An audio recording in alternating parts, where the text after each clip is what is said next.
Okay, Mayor Newhart, you're all set. I'll go ahead and Okay. turn the meeting over to you. Very good.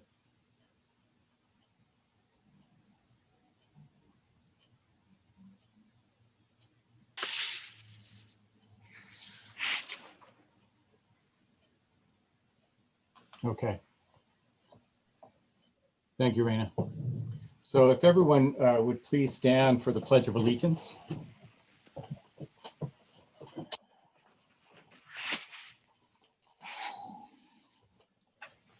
I pledge allegiance To the flag of the of the United States of America and to the and to the republic republic for which stands one one nation under under God, God, indivisible, with liberty and justice for all. for all.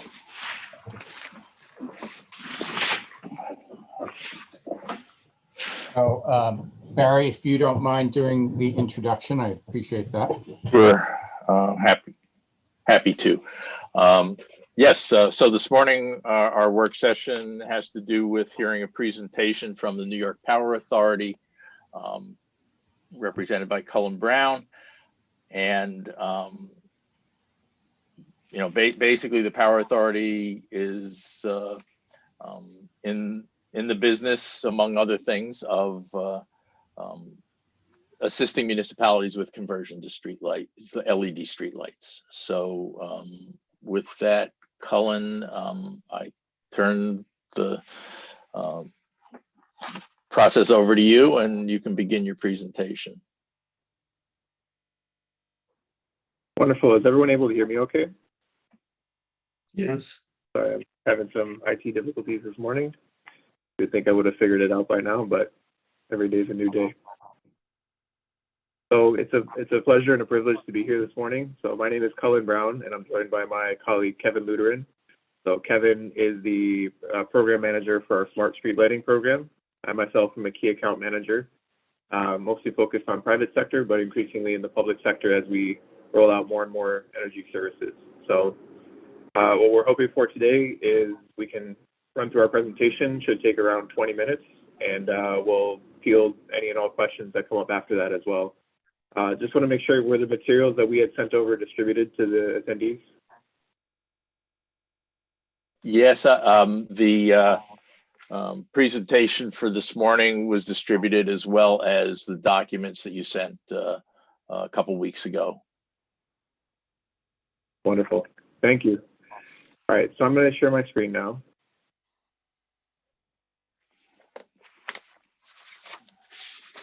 And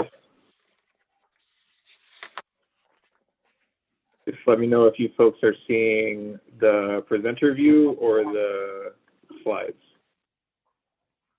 We are seeing slides. Okay, wonderful. So good morning, everybody. I'll get started with our presentation. So we're going to be talking about New York Power Authority's Smart Street Lighting New York program, where our goal is to improve your quality of light. So essentially today, we'll talk about what is NYPA, who we are, what's our role, what role do we serve in the state, specifically around the state's climate goals. Talk about street lighting New York, what is the program, what does the process look like. We'll talk about our asset management solution that in some ways is one of the most exciting parts about the program. We'll talk about maintenance, which is often a large question or an important question that comes up when municipalities are considering purchasing their lights. And finally, we'll talk about project economics and next steps. So the New York Power Authority was created when FDR was governor of New York in 1931, and our primary historical competency is owning and operating transmission lines and large hydro generation assets, the main ones being in Niagara Falls and up on the St. Lawrence River in Messina, New York. And over that time, we've stepped in to tackle New York some of the most difficult energy challenges, including, at one point operating the Indian Point facility, focusing on energy efficiency within New York City public housing. And basically, we're able to do all this because we're a self-funded New York State authority, where we are not reliant on taxpayer support. We generate our own revenue through our various business activities. But essentially, public sector, and our primary customers are public sector municipalities and agencies that we help meet the state's climate goals. Across the nation, there are other public utilities, but we're the largest one. As you can see here, we own and operate quite an extensive network of transmission lines. We produce around a quarter of the state's electricity at the various blue dot facilities you see on here. Most of the energy is hydropower, and through our economic development programs and energy efficiency, we create and support jobs throughout the state, whether they be energy related or in the private sector. So the closest one to where you folks are, I mean, our headquarters is in that white dot in White Plains, but we do operate the Ashokan project a bit north of where Warwick is located.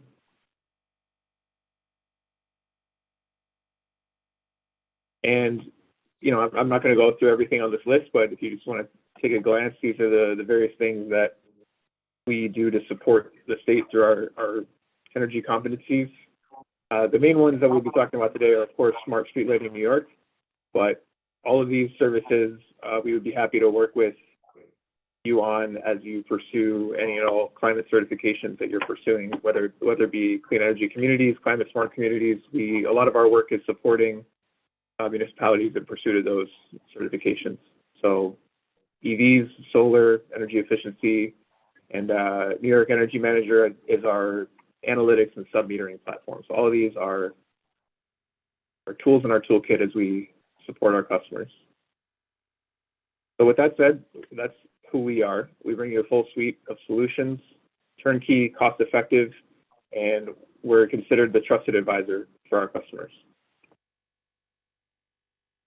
So specifically around street lighting New York, smart street lighting New York, it's not just about the financials of replacing a street lighting system. Of course, that's an important part of moving forward, but what we really like to highlight is that street lighting is really a quality of life benefit for the residents of your municipality.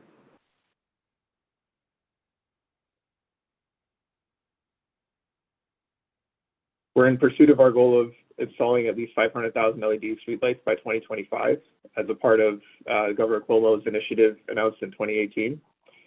And one of the main ways we do that is helping municipalities purchase a system from their utility, and then also helping them maintain the system as it's now their responsibility. The main goals here are, of course, significant annual energy maintenance and cost savings. Energy and maintenance cost savings. You save on the energy because the streetlights are more efficient, but you also save a lot on maintenance. Because as of right now, the main portion of your invoice from the utility is facilities charges, which is what they charge you to maintain the lights. And we're able to offer that at a more competitive price in most cases. Outside of that, as I mentioned before, quality of light, resident comfort and safety for communities. It's a significant quality of life benefit for your residents.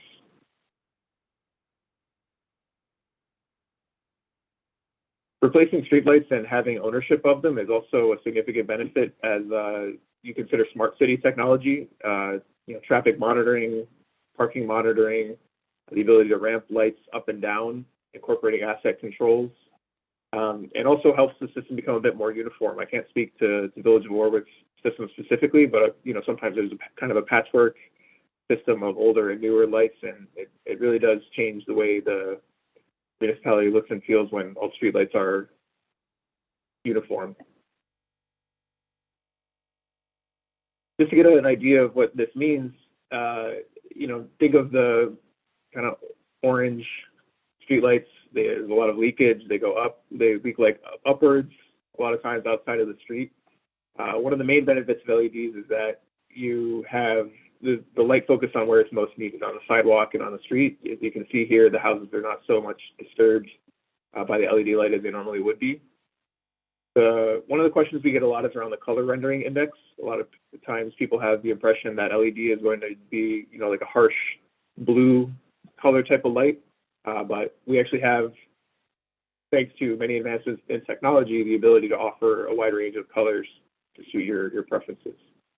Also, the light is a bit more uniform. It's not just like a circle around the pole and then darkness in between the poles. As you can see here, it's pretty uniformly lit throughout the street. So overall, the light quality is significantly improved.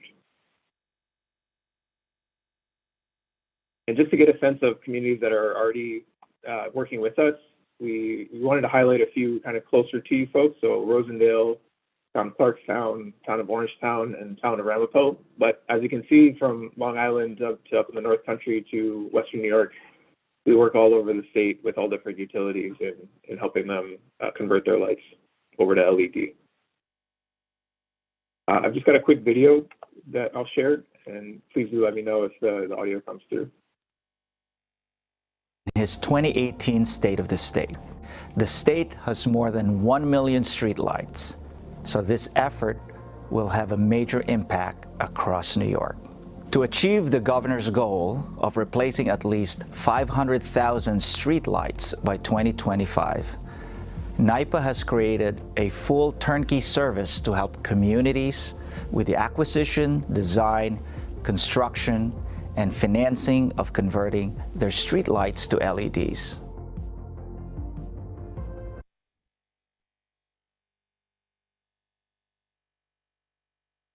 So that was just a word from our His CEO, 2018 State of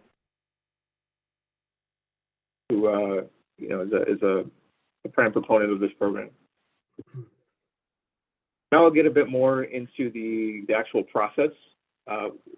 We like to use the phrase turnkey to reference that we handle a lot of we put you in a position to succeed as far as the relationship with the utility, as far as the relationship with vendors. We like to think of ourselves as a customer's rep, and that we really make it easy for you as the customer to make a decision and progress through the process. So I'll ask my colleague Kevin just to walk through a bit about the steps that are indicated on the slides. And then after that, we'll get into the maintenance service a little bit. Yeah, great. Like Colin said, when NYPA really was tasked to create this full turnkey service, and it's been, several iterations in the making. But when you're looking at your streetlight conversion, there's really two main processes that are going on. First is the acquisition of your street lighting system. So right now, O&R currently owns and operates your street lighting system. You pay for the energy and their services through your street lighting bill. But through the NYPA and customer conversion model, you will actually purchase the entire street lighting system so that we can go through and complete the upgrade. And Cullen mentioned before how a large part of your savings is actually attributed to what we call facility charges. So when you look at your street lighting bill, it's comprised of two main components: your energy usage and then your facility charges. The majority of your bill goes towards these facility charges, which essentially is like a lease payment to O&R, and they'll operate and maintain your system for you. We can do that in-house and help you with the ongoing maintenance of your street lighting service through our program. So the acquisition probably takes about 8 to 10 months to go through the entire process. We can help walk you through the different steps and make sure you're hitting all the milestones and documentation that needs to be submitted. The reason why it takes so long is it has to be approved by the Public Service Commission, and there's just certain comment periods and review periods that take place. But in parallel, as we're doing the sale process and helping you with that, we'll start to do your streetlight evaluation. So we'll go through and, based on your inventory of your streetlights, recommend appropriate fixtures so that you have adequate light distribution, like Cullen was showing in that one slide, so that you have, high quality light across your community, and make it as effective as possible. Through this evaluation process, we're able to customize, the color temperature, so how white or amber color the light you prefer in your community, and we can actually do like a mix depending on, if you want something more white in one area or a more amber color in the other. Then, as part of our turnkey service, we offer construction management. Through our construction management process, we handle all the procurement on your behalf. We've gone out and issued a nationwide bid to street lighting manufacturers a couple of years ago, where we are actually buying directly from the factories to procure your streetlight material. So we have some of the most competitive material pricing in the marketplace. Then on top of that, we've also procured labor contracts on regional levels to help get economies of scale. So we, in addition to handling all your procurement for the materials in the project, we also manage the contractors. We help establish timelines and logistics to make sure your project is hitting all the targets and milestones along the way. One of the other features of our program is NYPA's financing. Communities can choose to use our financing, or others have chose to go out the bond themselves. It's really up to you and what preference you'd like to pursue. But when we structure these streetlight projects, essentially we're able to do it at a cost neutral or a slightly cash flow positive project. So instead of paying your annual utility bill for your streetlight accounts, essentially you can take the savings from the energy reduction and the savings in facility charges, reallocate those funds to help pay off the debt service payments, and still have a little left over. Then, once the construction is entirely complete, if you choose, you can use our maintenance service. And essentially, it is a seamless transition from construction into the maintenance period. I know Cullen's going to get into some more details on the maintenance program in later slides, but we realize that that's a full end-to-end solution. And then as an added benefit, if communities are interested in some smart city technology, we have experience deploying, traffic sensors, environmental sensor, public Wi-Fi, things like that, if that's something your community is also interested in. So I guess with that, I'll turn it back to Cullen. Yeah, thank you, Kevin. And Kevin, as I mentioned, is the program manager, so he's probably the person within NYPA most familiar with these steps. So we're looking forward to your questions at the end of the presentation. So I've just got a couple more slides. So we'll talk a little bit about maintenance and get into it, because this is one of the primary questions that comes up when you're purchasing your system from your utility. Right now, you're in a relationship where the utility maintains them. If someone hits a pole or a light goes out, it's something that's taken care of by the utility. So it's a responsibility in the sense that now you need to figure out what's going to happen in that situation. But one of the advantages of it is that what we find is that people are quite satisfied with the level of service provided by our maintenance contractors. So it's one of the main things is that you can find out the moment it happens when a light goes out. So we'll say, for example, there's some type of error or there's some type of accident with a pole. Thanks to the asset management system, you can see some of the screenshots from the system on the right-hand side of the slide, but you have a real-time look at how well your system is working, which is somewhat of a black box right now. And we can receive a call any time of night or day if there's an emergency. We'll get in the subsequent slides, talk a little bit about the response times. But yeah, just want to mention here that it's something that we have developed more recently than the initial street lighting program in response to customer feedback that this is something that they want to have a really good handle on prior to proceeding with a street lighting conversion project in and of itself. So we kind of break out the maintenance into three different categories: routine, non-routine, and emergency. So routine maintenance for what we consider normal wear and tear, light issues, lights underperforming, lights not working. These are routine, and we can promise to get someone out there within 10 business days as far as our contractor.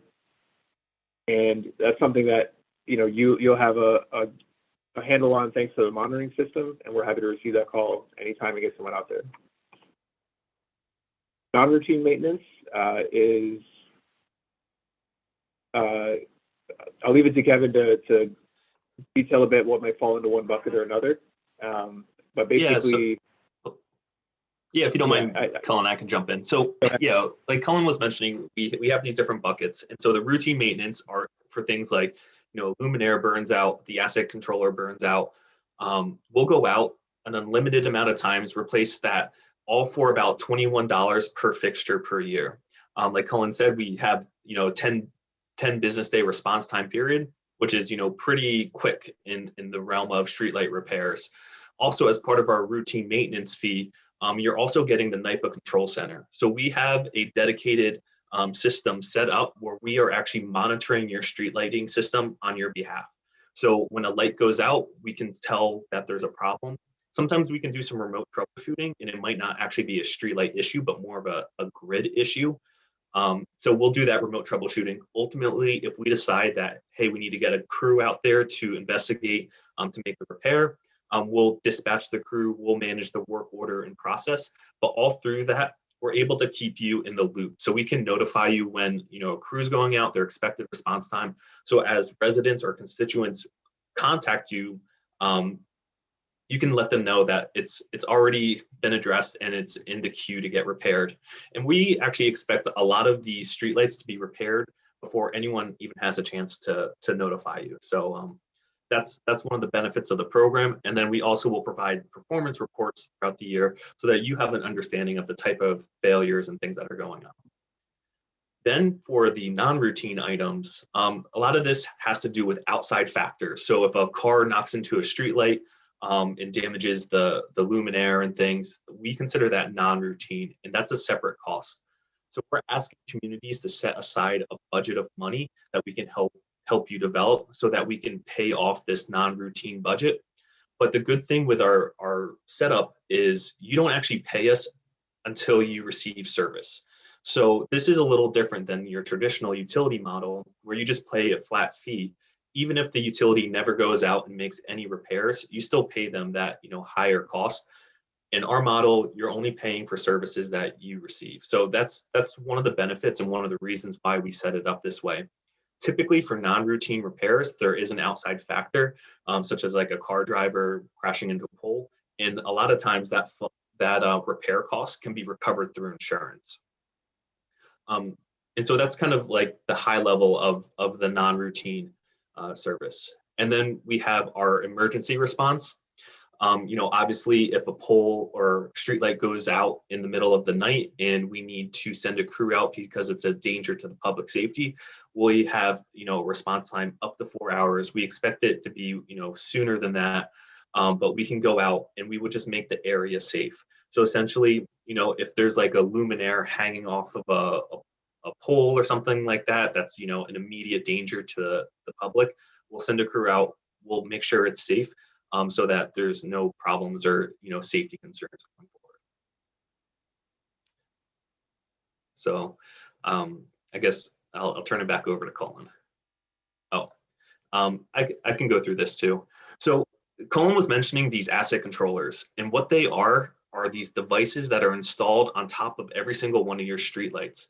These are connected through LTE technology, so it's similar to your cell phone, and will send text of data and information to a cloud server that you can access through a software platform. So we'll have that, and that's what our control center is going to be reviewing. But you also have access to review the street lighting system, and actually gives you the customization ability to raise and lower light levels. So if there's some complaints or certain areas that are being overlit, you can dim them down, or vice versa, you can ramp them up. So we completely designed our maintenance service to be a digital solution. So with these controllers, we can help automate things and streamline the process, which is why we're able to be more cost competitive than traditional markets. So essentially, the controller is installed on the luminaire. If the light goes out, we identify it at our control center. We'll manage the contractor from end to end and review their work and quality control. Once the light's repaired, you're notified of the status throughout the process, and we're able to do that at a cost competitive rate.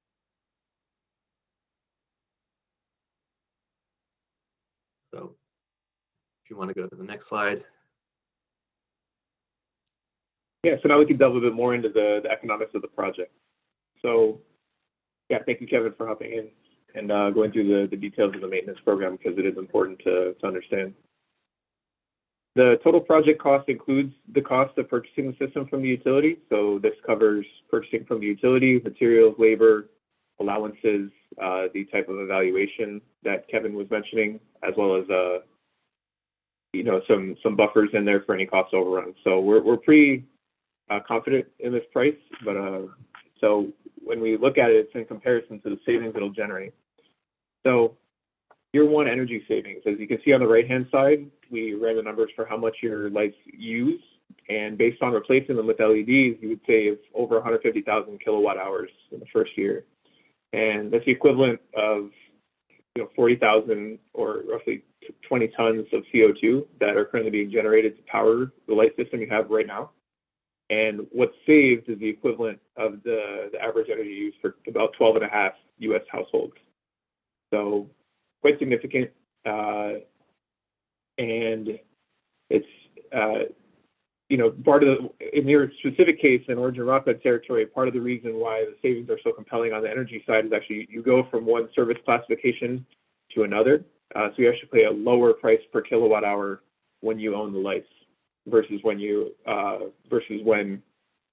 buying the energy for a system owned by the utility. So under the Orange and Rockland tariff, it is a significant source of savings. As far as maintenance, as Kevin got into, every year you're paying around upwards of $66,000 in facilities charges, and that's just for the utility to maintain the system. Whereas when you contract with us with the maintenance, you do incur a little bit more costs just because you're paying for the maintenance, and there's also a pole leasing cost that can come into play. But even so, we're finding that what you end up paying with those three things combined is about $47,000 plus less than what you're paying right now for maintenance through facility charges. So annually, you're saving upwards of $94,000. And this is a project we see as usually the payback is a bit longer, but like I said, we noticed that because specifically you switch from one service classification to another, it really does significantly drive the savings in this case. So we ran a cash flow analysis, and as you can see here, the minimum loan term we have is 10 years, and the orange bar is the savings. They increase over time. The finance investment, so these would be the 120 payments you'd be making through a 10-year financing plan. And then, as you can see, once the loan is paid off, the cash flow really starts to rise significantly. And we're looking at the end of 25 years, which is what we can consider to be the life of an LED system, is upwards of $2 million in positive cash flow. And with that, I'm going to close with a video. One of the last slides is a video we have from one of our customers. Started the streetlight conversion project, it was about reducing our carbon emissions. But as we looked at the technology and as we saw what was possible, it really became about social justice and equity issue. We're about 70% through the conversion, and we've already seen $2 million in savings. And that's part of equity too, right? If we can ensure that we're reducing our costs, that provides us with funding to make sure that we're able to settle our union contracts and pay just wages to our employees, and then have resources to focus on issues that are important to our neighborhoods.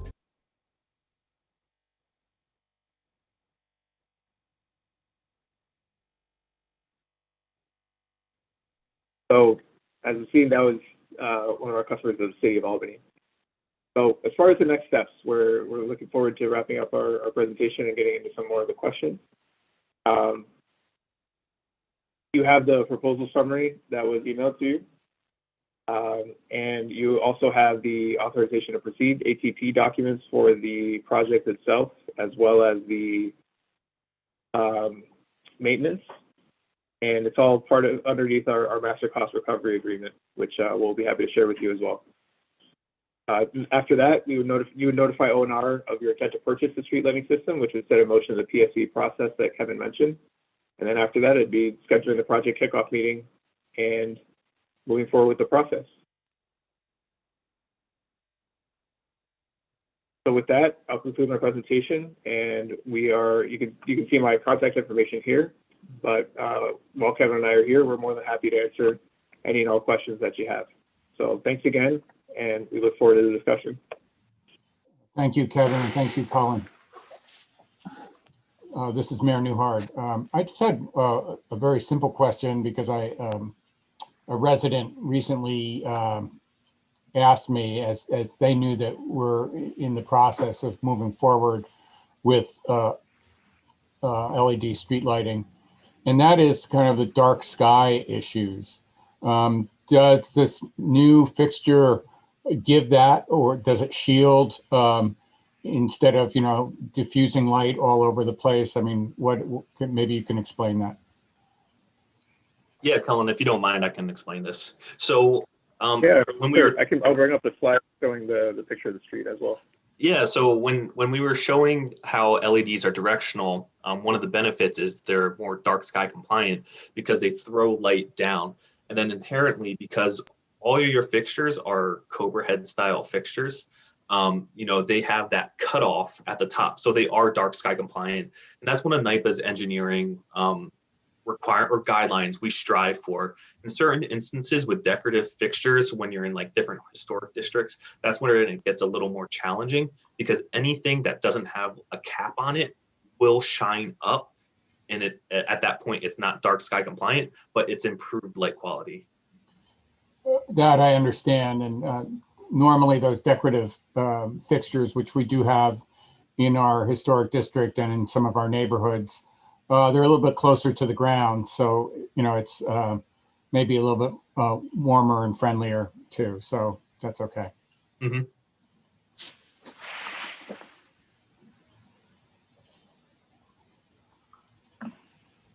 So if any of the trustees have questions, please unmute yourself.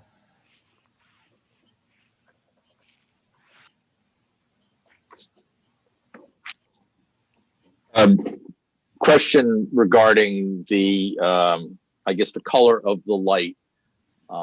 Is that a variable that comes with the fixture, or is that something that you buy a particular fixture to accomplish?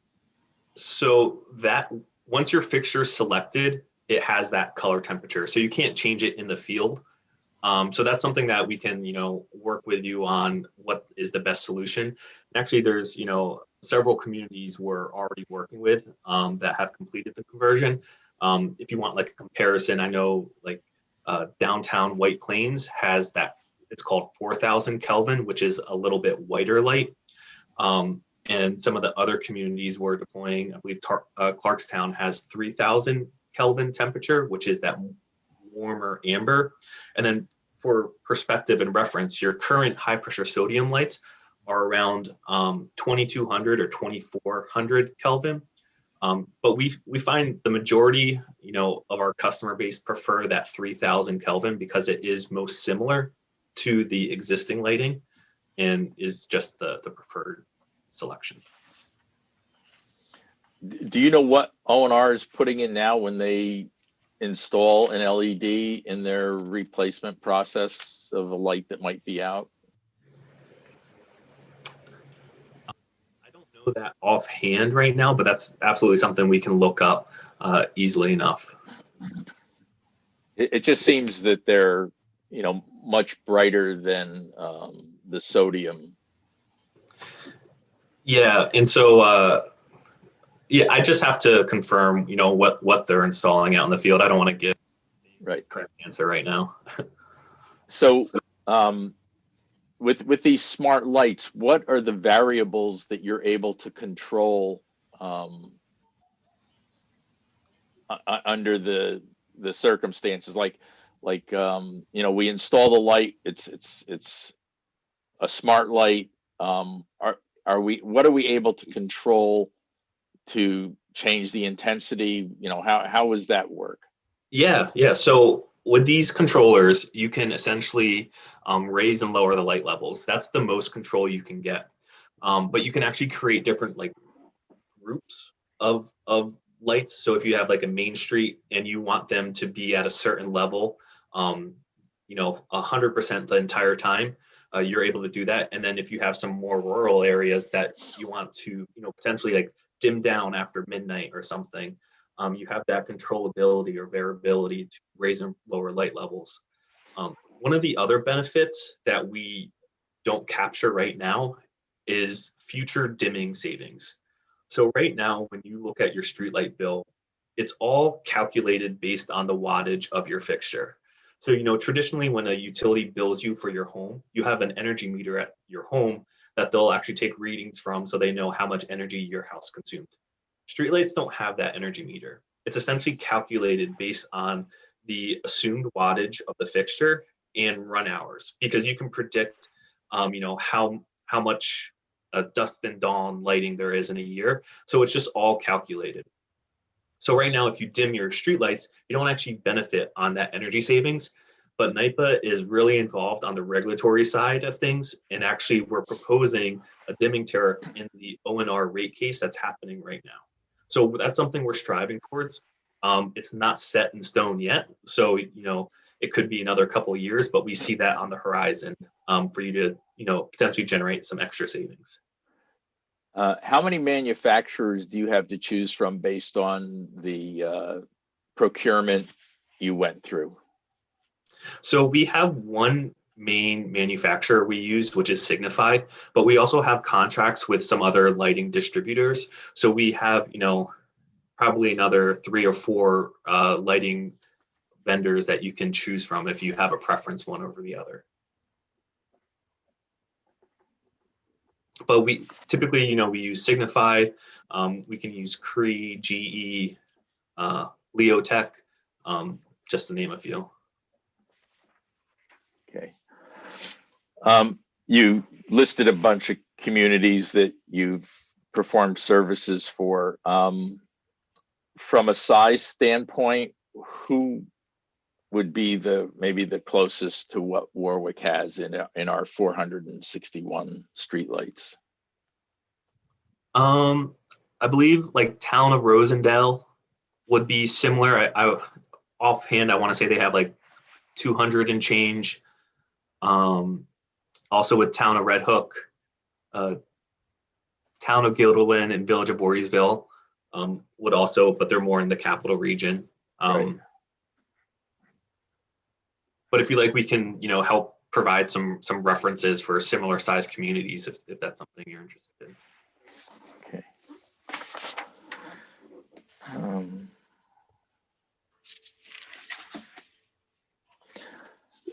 So as I understood the presentation about the maintenance services, NYPA is actively monitoring our system 24/7. His 20. And that you are notified through that system that there is an issue somewhere or at a particular light, and then you respond to that. So the village really, does the village have the capability of also having that information directed to it? And then, what's the protocol for, notifying the village that you've recognized that this issue exists and it's on the docket to get fixed? Yeah, so we look at the same system that you have. So, at the end of construction or during construction, you'll get a username and login for whoever at your community wants access to monitor it. We'll also get that access so that we can add it to our, monitoring system. So if a light goes out, you can also get a notification that says, hey, this light's out, same way we would get it. Then, we can do some remote troubleshooting. Sometimes these devices just miss a communication period. They typically communicate a couple times a day. So if it misses one of those periods, it may say, oh, this light's not communicating. You can refresh it, it reconnects, and you're like, oh, there's no problem. So in that case, we wouldn't deploy a contractor. It's been resolved. If we can't figure out what the problem is remotely, we would then, create a work order and send it to our contractor. Contractor will give us an estimated time when they would go out and make the repair. We can notify you of what that estimated repair date is through an email, just so that you're aware, hey, this light's out and we're expecting it fixed. And then once it is fixed, you could either go log into your system, or we can send you an email that says this has been closed out and the repair has been made. I will say though, with the non-routine repairs, we do ask that the community give confirmation for us to move forward. So let's say a streetlight arm needs to be completely replaced.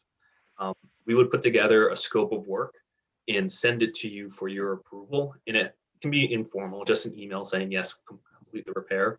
But the reason why we do that is some communities would like that opportunity to maybe switch out that light. So if there was like an older style Cobra head that was kind of like on the border of your historic district, and you're like, hey, you know what? It'd be nice to add a decorative light in there.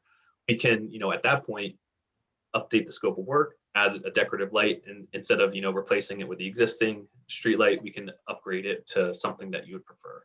So there is a collaboration a little bit.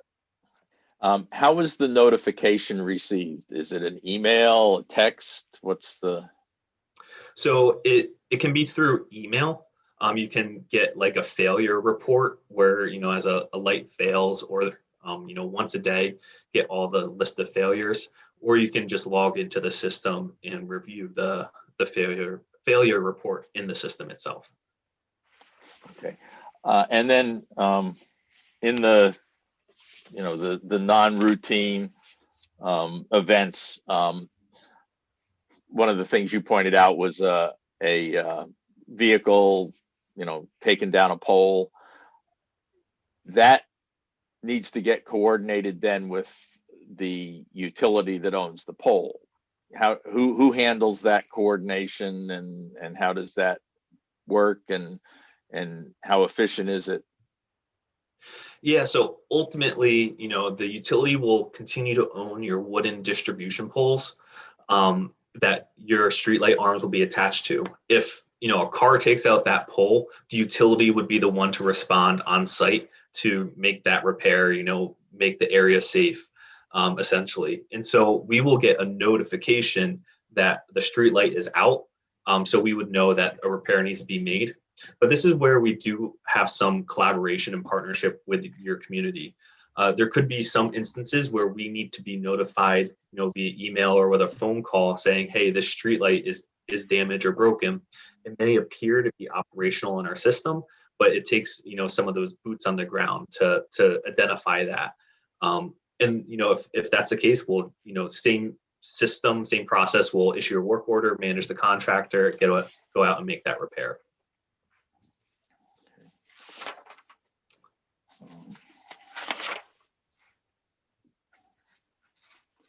So for the non-routine services, is there you mentioned there's a fixed pricing per occurrence.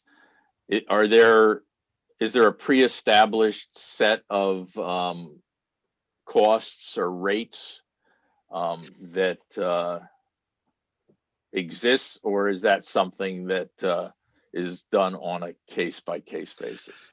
Yeah, so for non-routine work, we've done our best to capture all the type of repairs that we would expect a typical community to potentially need. So we have a list of probably about 40 or 50 line items that all have a fixed unit pricing.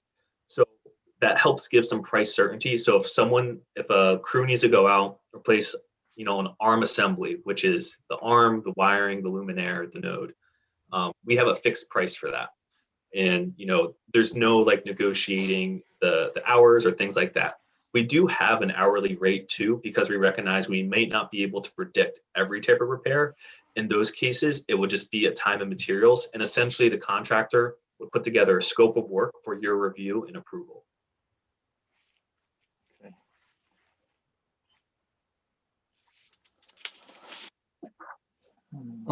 Kevin, I had another question about types of light. There are in certain places, for example, across the street from Village Hall is a light that lights up Village Hall. I mean, it's actually, on the pole, but and that was placed there by O&R. So in changing this system, do we have the capability of doing that kind of directional light on a building, let's say? That actually is the first time I've heard of having like a building lit from a streetlight pole like that. I would have to look into that, but I don't see, why we couldn't purchase that as part of this process. Right. There are certain attachment rules and guidelines that you would have to follow. And so I would just need to, confirm that we can install the lights on the arms, like on the street utility poles like that to light a building. Right. Well, it not only lights the building, but there's a flag in front, in front of the building. And so it lights that as well. So. Yeah. And we also have lights like that. There's one in Memorial Park by the parking lot. And there is also one at Railroad Green that's very high up on a pole. that shines down as well. And I'm not sure where those light fixtures might be in our O&R billing system.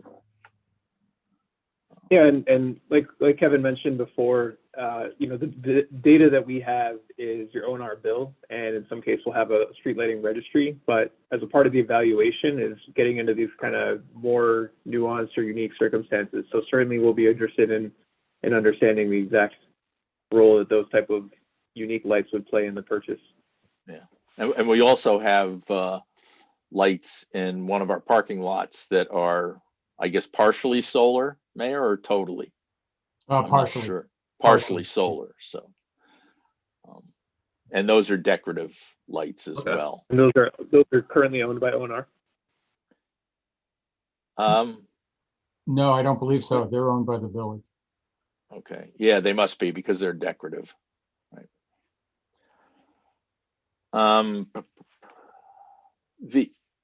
You've shown what the project cost is, the maintenance savings, the energy savings. In the maintenance savings, to come to that number, you included what we would be paying O&R for the right to be on their pole. Yeah, Yes, that's just one more correct. That was part of the Yeah, that is calculation. correct. Um, I'll so bring up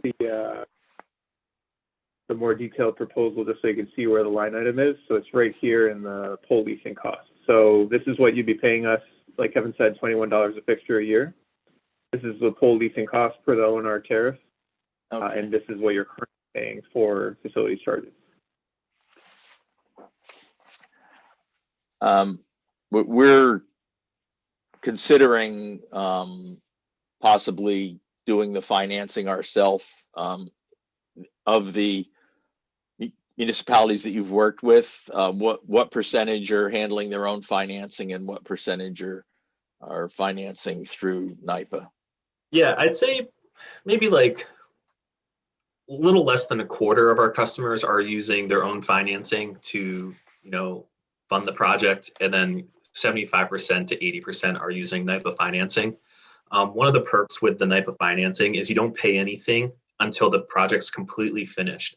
So we handle all your upfront costs and expenses, including the purchase of your street lighting system. We pay the contractors for their design services and installation and everything. So at the end of the project, we will true up all the cost. So if we come in under budget, then we, only charge you whatever money was spent. And what's the likely interest rate for the long-term financing? So we're seeing indicative rates of between 2.35 and 2.65%. As a NYPA policy, we're required to show 4% in our project proposals, and you won't get locked into your rate until construction is completed, probably a year from now.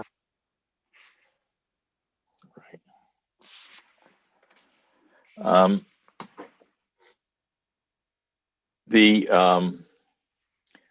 What would, and I don't know whether it's on that form, but what are the costs from NYPA for the services? Is that 65,514 project management subtotal?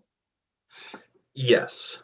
So that's so that's NYPA's fee essentially, is the row above it, the $56,918. That's NYPA's fee at 20% of the project material and labor and costs.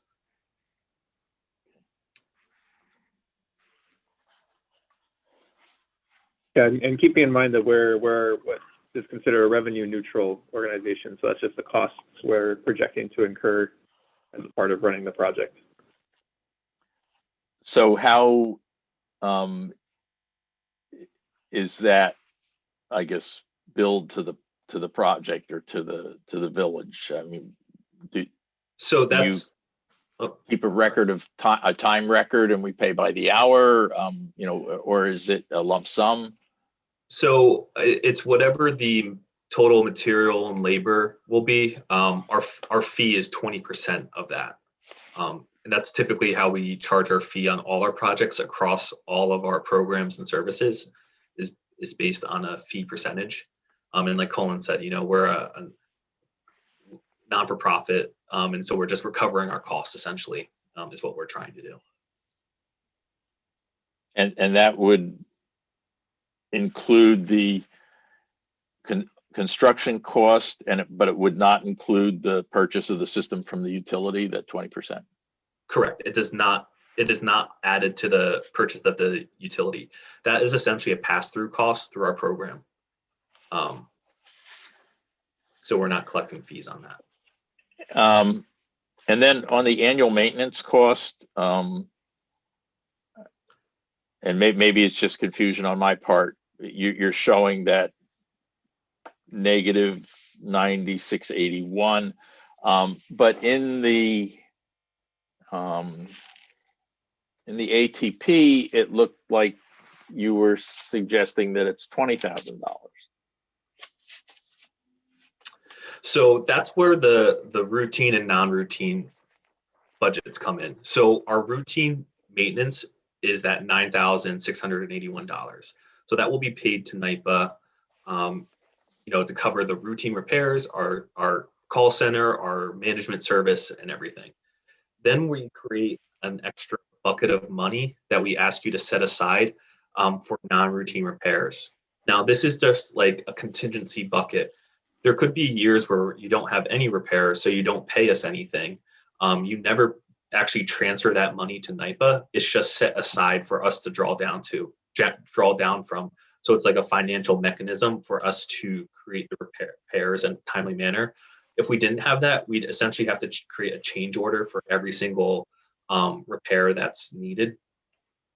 And like I said, you only pay for the services you receive. So, there could be years where you pay nothing. There could be years you pay some. A lot of that is recoverable through different insurance. If a driver hits your pole or anything like that. So that is a separate item. So is that in an escrow account that you hold, or do we keep it as a budgeted item and then pay you whenever something's incurred? You keep it as a budgeted item and only pay us once something occurred.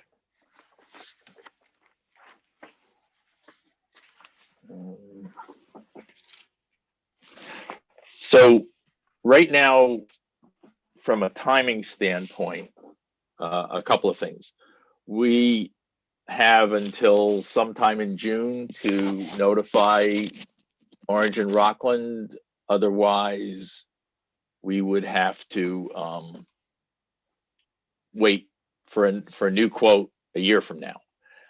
Is this something that, are we past the window of being able to do that? Are there things that need to happen from your end in terms of any further analysis of the system before we might be able to enter into an agreement and notify O&R? So I think so there is that 180-day window, and all you have to do is reach out to O&R and say, we're still interested in pursuing the street lighting project. We're evaluating our options at this time. That extends your window. If you look at the language, it's a little vague. So they just need to be notified that you're still working on this project. So it gives you a little extra breathing room, I guess, to vet everything else out. In terms of our timing with our model and program, so essentially once we have our signed ATP and master cost recovery agreement, we can start to create our streetlight evaluation document that's going to recommend fixtures for your community.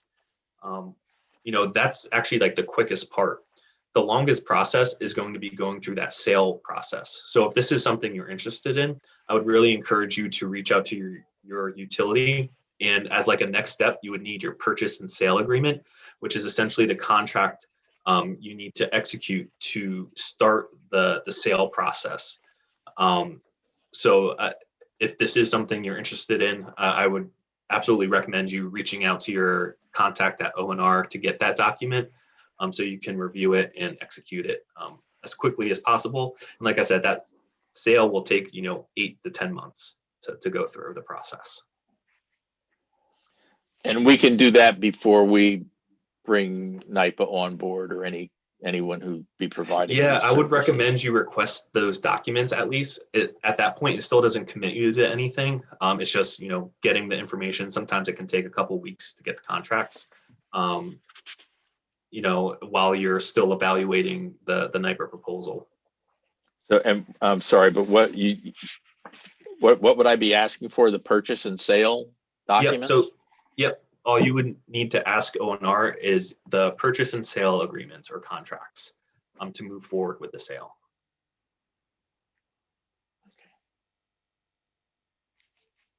Kevin, for a community our size, once a contract is signed and work begins, how long would it take? With 400 lights, a crew can do about 20 to 25 fixtures a day. And, usually we have at least 1 or 2 crews working. So, I'd say a month or so, conservatively, for the physical construction piece to take place. And then, once we've gotten everything ironed out with the utility,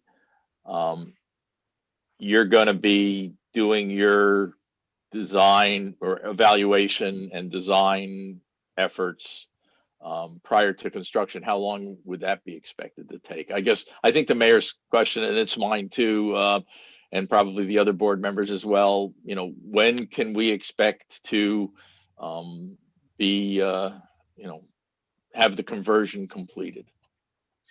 Yeah, so, I guess the limiting factor in this whole thing is this sale process, right? For us to create our streetlight, evaluation, it will probably take a month or so. We'll present that to you. We'll review it with you. We already have our materials and contractors procured. Essentially, we would just need to place orders for those materials and things. But what we try to do is line up construction as closely with your streetlight closing as possible, so that it's as soon as you close the streetlight on the streetlights, we'll begin construction. So that's what we strive for and try to balance that timing in a sense. But I would say, if you're able to get, start today and go through the sale process, it might take 8 months and then another month for, let's say, a month and a half for construction. So maybe 9.5 months, 10 months complete. Okay.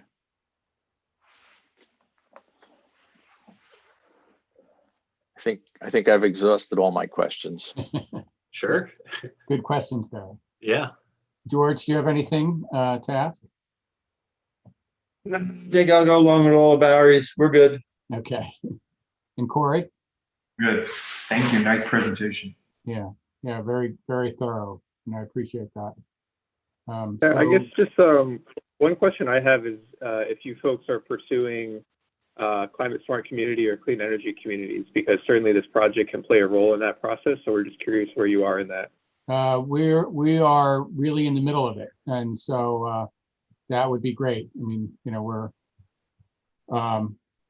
we've accomplished quite a bit so far, and though the application keeps changing, so that's always interesting. But I think this will be very much a part of the application. And I think, if I'm not mistaken, this puts us over the top with one of them, or meets the requirements for having the 4th item of the 8. I can't remember which one it is. It might be climate smart.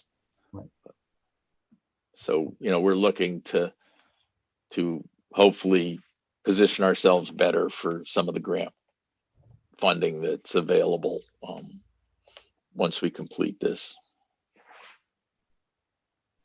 Yeah, absolutely. That's a relationship we really try to cultivate with all of our projects. We work closely with NYSERDA on EV charging, LED conversion, energy efficiency. So we're quite intimate with that process as well. Yeah, I was very interested in some of your other services, your advisory services, and we may knock on your door.